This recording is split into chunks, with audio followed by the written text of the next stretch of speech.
Hello मुलांनो, कशा आहात सर्वजण। मी मंदाकिनी ब्लॉग चॅनलमध्ये आपल्या सर्वांचे स्वागत करते। आता सगळेजण तुम्ही फॉरेस्टच्या रिझल्टची आतुरतेने वाट बघत असाल। एक तर रिझल्ट आल्याबरोबर तुमची एक तर फिजिकल चाचणी होईल, नाही तर तुम्हाला डॉक्युमेंट्ससाठी बोलवतील। डॉक्युमेंट्स क्लिअर झाले, फिजिकल क्लिअर झाल्यानंतर तुमची मेडिकल राहील। तेच बऱ्याचशा मुलांना मेडिकलबद्दल त्यांच्या मनामध्ये वेगळ्या शंका आहेत, तर त्याच्याबद्दलच मी आजचा व्हिडिओ तुमच्यासाठी घेऊन आली आहे की मेडिकल टेस्टमध्ये आपले कोणकोणते बॉडी पार्ट चेक केले जातात किंवा कोणकोणत्या मेडिकलमध्ये चाचण्या केल्या जातात, तर ह्याबद्दलच मी तुम्हाला आजच्या व्हिडिओमध्ये सांगणार आहे। तर चला आजचा व्हिडिओ चालू करू। तर मुलांनो, बऱ्याचशा मुलांच्या मनामध्ये अशी चिंता असते की माझ्या डोक्यावर टक्कल पडत आहे, तर मला मेडिकलमधून बाहेर काढतील का, किंवा माझ्या हातावर एखादी डाग आहे तर त्या डागाला पकडून मला मेडिकलमध्ये पॉईंट मिळेल का। तर असं काही होत नाही मुलांनो। तुमच्या शरीरामधील कोणत्या पार्ट्सची तपासणी केली जाते तेच मी तुम्हाला ह्या व्हिडिओमध्ये डिटेल सांगेन। सर्वात प्रथम आपला कान चेक केला जातो। तर मेडिकलसाठी जाताना मस्त आपला कान साफ करून जा। कानामध्ये मळ वगैरे असेल तर ते काढून घ्या। कानाचा पडदा वगैरे ठीक नसेल तर तुम्ही कानाच्या डॉक्टरकडे जाऊन ते पण क्लिअर करून घ्या मुलांनो। हे सगळं तर ठीक आहे, पण जर कोणाला ऐकूच येत नसेल तर तुम्हाला त्या ठिकाणी मेडिकलमध्ये पॉईंट मिळतो, त्यावर काही आपला ऐकू येत नसेल तर त्यावर काही इलाज नाही। तर ही तर झाली कानाच्याबद्दल गोष्ट। त्याच्यानंतर मुलांना आपले डोळे चेक केले जातात। तर डोळ्याच्या तपासणीमध्ये आपल्या डोळ्यावर लावायसाठी आपल्याला एक चष्मा दिला जातो। त्या चष्म्यामधून आपल्याला समोर कार्डमध्ये एक अंक दिसतो, असा टिपक्याच्या डिझाईनमध्ये एक अंक असतो। तो अंक आपल्याला ओळखायचा असतो। जर आपल्याला क्लिअर दिसत असेल तो अंक आपल्याला क्लिअर स्पष्ट दिसून जाईल, आपण तसा तो त्यांना सांगायचा।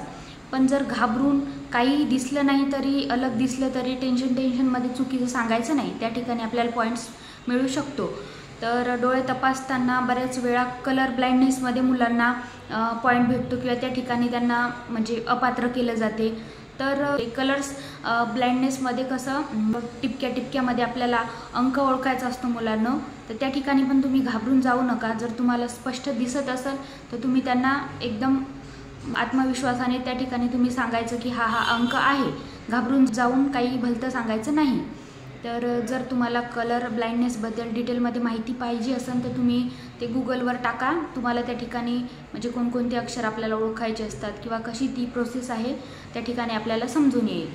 तर कोणा मुलांना आता वाटत असेल की डोळे चेक करतात म्हणजे माझ्या डोळ्यावर चष्मा आहे तर मला मेडिकलमधून बाहेर काढेल का, तर तसं काही होत नाही मुलांनो। जर डोळ्यावर चष्मा असेल आणि तुम्हाला चष्मा लावून क्लिअर दिसत असेल तर तुम्हाला त्या ठिकाणी मेडिकलमध्ये पॉईंट भेटणार नाही।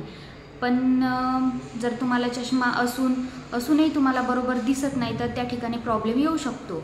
तुम्ही डोळ्याची नीट काळजी घेत घ्या मुलांनो। डोळे असतील तरच आपल्याला हे चांगलं जग बघायला भेटेल, नाही तर काय सगळीकडे पूर्ण अंधारच दिसेल। डोळ्याचीच नाही, पूर्ण बॉडीचीच तुम्ही काळजी घेत जा। आरोग्य असेल तर सगळं काही आहे। पैसा असूनही जर स्वास्थ्य बरोबर नसेल तर त्या पैशाचा काही उपयोग नाही। तर अशा प्रकारे तुम्ही आपलं स्वास्थ्य चांगलं ठेवत जा। शरीराशिवाय आणि आरोग्याशिवाय काहीच नाही आहे मुलांनो। तर याच्यानंतर काही मुलांच्या डोक्यामध्ये असा प्रश्न येत असेल की मॅडम माझं हाताचं ऑपरेशन झालं आहे, माझ्या तोंडावर टाके आहेत किंवा माझ्या हातावर पायावर टाके आहेत, तर अशा परिस्थितीत मला मेडिकलमधून काही दिक्कत येईल का बा मेडिकलमध्ये। तर असं काहीच होत नाही। तुमचं ऑपरेशन झालं आहे, तुमचे टाके असले, ते दिसत जरी असले तरी त्या ठिकाणी तुम्हाला अडचण येत नाही। कोणाचा हातपाय मोडलेला असेल, हातात पायात रॉड असेल, पण आपले हातपाय असे समोर बघितल्यानंतर जर ते तुम्हाला व्यवस्थित दिसत असतील तर तशाही परिस्थितीत मेडिकलमध्ये काही अडचण येत नाही। पण जर कोणाचा पायच वाकडा आहे, कोणाचा असा पुष्पा स्टाईलमध्ये एकदम हातच वाकडा आहे, तर त्या ठिकाणी प्रॉब्लेम येऊ शकतो। तर ही झाली हातापायाची गोष्ट। काही मुलांच्या हातावर गोंधन असते। गोंधन जर कमी असेल तर ठीक आहे, तिथे काही अडचण येत नाही। पण पूर्ण बॉडीभर अगर बचाबच गोंधन जर तुमच्या अंगावर वगैरे असेल तर त्या ठिकाणी अडचण येते।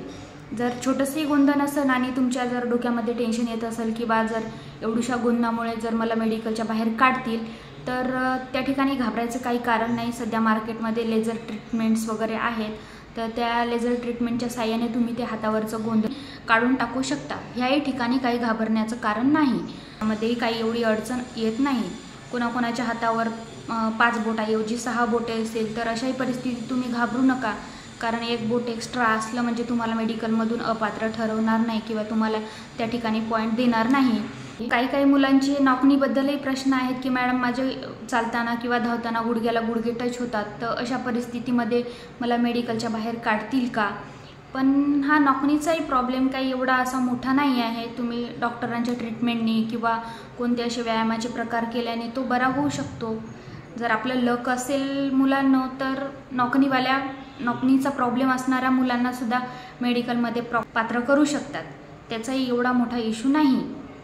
तर ह्या तर सगळ्या झाल्या आपल्या अंगावरच्या वरवरच्या टेस्ट, पण ह्या सगळ्या टेस्ट झाल्यानंतर आपली ब्लड टेस्ट केली जाते, आपली युरिन टेस्ट केली जाते, आपली HIV टेस्ट केली जाते, आपला BP मोजला जातो, पूर्ण बॉडीचा आपला ECG केला जातो।